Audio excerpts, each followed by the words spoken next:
এখন বাজে প্রায় 10টা। এখন আমি রেডি হয়ে যাচ্ছি মেহেন্দি সেরেমনিতে। অ্যাকচুয়ালি আমি তো মেহেন্দি পড়াতে এসেছিলাম, সেই জন্য বাড়িতে গিয়ে আবার রেডি হয়ে আসা, এই জন্য দেরি হয়ে গেছে আমি ভেবেছিলাম। বাট এখানে এসে দেখি যে কারো কিছুই হয়নি। আর গাইজ, বাড়িতে কারেন্ট না থেকে ফ্ল্যাশ জ্বালিয়ে মেকআপ করতে হয়েছে। ঠিক মতন মেকআপটা বসেওনি, তাই বুনুকে বললাম যে ঠিক যেখানে যেখানে কম আছে একটু ঠিক করে দে। তো বুনু সেটাই ঠিক করে দিয়েছিল আর ডান্স করছিল।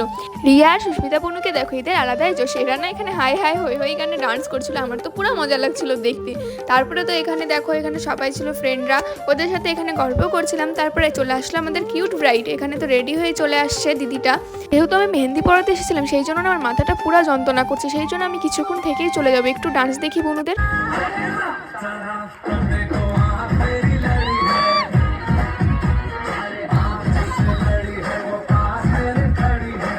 আর এখন না প্রচন্ড পরিমাণে বৃষ্টি শুরু হয়ে গেছে। একটা দিদিকে বললাম তুমি বাড়িতে যাবা যখন আমাকেও নিয়ে চলো। দিদি ছাতার নিচে বাড়িতে চলে আসলাম। আর তোমাদের ভিডিওটা ভালো লাগলে অবশ্যই লাইক করে দিও। দেখা হচ্ছে